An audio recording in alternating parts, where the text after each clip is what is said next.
short, so I got to try to forget it. September the 4th has always had very special meaning for me. September the 4th of, excuse me, of course, my voice goes out right when I need it.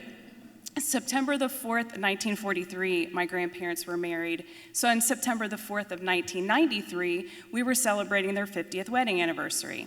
Something very special happened that day. I met my future husband, who was my first cousin by marriage. It's all good. His mom, my aunt, thought it would be a great idea for me to take him up to UC and show him around campus, as he was starting in the fall and I had already been a student there, so I thought, why not? Give it a shot. So we made plans and went up to UC and we just hit it off. So after that, we started dating, and then we became serious pretty quickly. We dated all through college.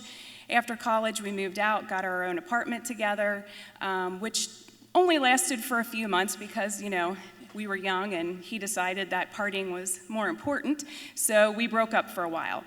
Now, if you took a poll of our friends would probably say that we were not broken up because we were still in each other's lives very much. We were each other's plus one. We still hung out. We still saw each other, but we were still broken up. We're going our separate ways. I worked really hard, saved money, got a down payment, bought my own house in 2003. So I moved into my house, and somehow, when I moved in, all of a sudden a bunch of his stuff started showing up too. And before I knew it, he was living there. So now we're living together, and he came home one day from work and said, my company has offered me the opportunity to move to Houston. Do you want to go? A solid maybe. I'm not sure if I want to do this. It was a solid maybe. So he came back the next day, got down on one knee, proposed to me, and I knew that that's where I needed to be. I needed to be with him. So we moved to Houston. And now we're planning a wedding long distance because all of our friends and family are here in Cincinnati, so we decided we were going to get married here.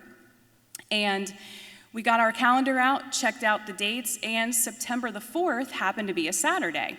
In honor of the day that we met, we thought, what a great day to have our wedding. But it's also my grandparents' wedding anniversary. So we felt it was appropriate to ask them if they minded sharing their special day with us. And I called up my grandparents, and of course, they were overjoyed. Yes, absolutely, we'd love to share a special day with you. So that's the day we had our wedding. And we made sure at the wedding that we paid special attention to the fact that it was also their anniversary. So we had a special cake made for them, we took special pictures, made an announcement. It was a beautiful day. So after the wedding, we start heading back to Houston to continue our lives, but we decided we would take a quick trip, a little honeymoon, to New Orleans. So I think it was our second night in New Orleans. We were just out kind of checking out the city, and we happened upon Jackson Square. And I will call that Fortune Teller Row for now, because there was table after table after table of fortune tellers set up. So he kind of nudged me and said, let's give it a shot. Let's sit down. You never know, it could be fun. He went first, nothing remarkable. I went next, and she did tarot cards, nothing remarkable. And then she decided to do a palm reading. And she took my palm and looked at my palm, and she said, you have two marriage lines. The first one is very short, and the second one is very long. So I'm on my honeymoon, and just got told that my first marriage line is very short. Married the guy that I've been in love with for years. Obviously, she was wrong because when we walked up to her table, there was nobody there. Every other table was full. Hers was empty. Obviously, she's the worst fortune teller there, right? So everything she told me it couldn't even be legitimate. So we kind of just laughed it off, went back up to our normal lives, went back to Houston, and that's when things started to really become troublesome. My husband ended up losing his job because of alcoholism, and we ended up having to move back to Cincinnati. So I hope that when we came back to Cincinnati, we were surrounded by friends and family, there would be some support, things would be better. Got my old job back, so we started saving our money again, because I still really had that dream of someday that we would be able to have our own home and have our own family. And we ended up in April of 2006, we ended up buying our own house together. So, I was still trying to put that dream together, but, somebody who likes to drink or has a problem with drinking doesn't need an excuse to party. But if there is an excuse to party, bring it on, right?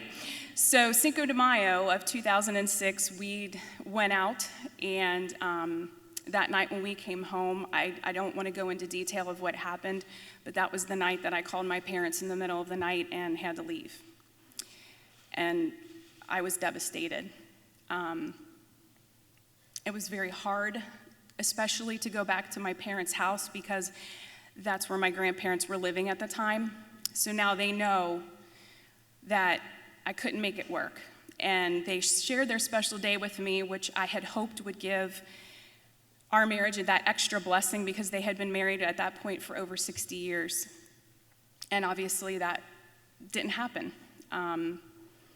My grandfather was ill at the time, so he ended up passing away in August of 2006. And shortly before he passed away, my husband started finding his road to sobriety. So I was very, very, very grateful for that. At my grandfather's funeral, he came. And I thought that took a lot of courage to come and face my family, especially my Vietnam veteran gun-toting father. Nothing happened. It was all good. It was all good at the funeral. But it meant a whole lot to me that he came and showed his respect for my grandfather. So I decided that I had to file for divorce. I couldn't stay, and I ended up doing that. And during that time, we decided we were going to put our house up on the market and sell it, and we started working on it, painting, taking wallpaper down, things to kind of, spruce it up a bit so that we could get it ready for the market. In December of 2006, we ended up having our divorce hearing, and after our divorce hearing was over, he looked at me and said, "Hey, you want to go to breakfast?" And I was like, "Sure, why not?" So we went... We went to the Red Fox Grill afterward, and we had a great conversation, and we had a wonderful, wonderful day. And, that road to sobriety means a whole lot. And we just still kept in touch with each other because, again, we were trying to sell a house, but that old friendship and that old spark was still there. So we kind of just started hanging out a little bit. You want to go to dinner? Sure, why not? You want to go watch a movie? Yeah, why not? So we kind of just were still in each other's lives. In February of 2007, he said, "Hey, you want to come over and hang out and watch the Super Bowl with me?" And I said, "Sure." But on the way to go over to the house to meet him, I made a quick stop at the pharmacy to pick up a pregnancy test because I was pretty sure I was pregnant. And took the pregnancy test, but I only bought one. Took the one pregnancy test, it was positive, just like I thought it was going to be, and I immediately freaked out and said, "Oh my God, go to the store and get more pregnancy tests. We need more pregnancy tests." So he went to the store and bought one of every kind that they had. I am here to report that they were all positive, so I cannot tell you which brand is better than the other because they were all positive. So now what?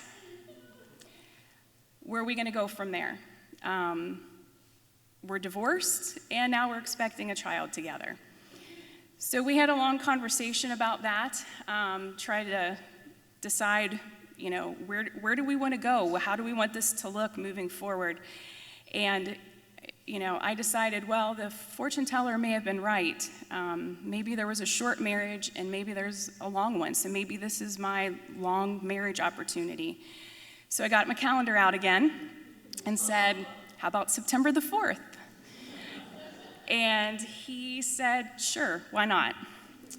But before I did that, I had to make a phone call, and that was to my grandma, who was still alive, and I had to say, "Grandma, is it okay if we give it another shot? Can we give it another shot to redeem September the 4th so we can have that years of happiness that you had with my grandpa? And of course she said, absolutely, you can have it.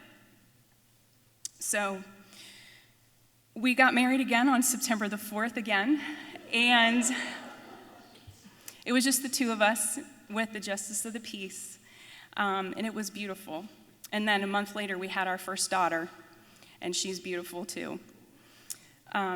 So if you've come to True Theater before, you may have seen a story last season, True Storm, where a guy with some really crazy blue hair stood up here and talked about his wife that ruins every camping trip. That's me. And I do not ruin every camping trip, I promise.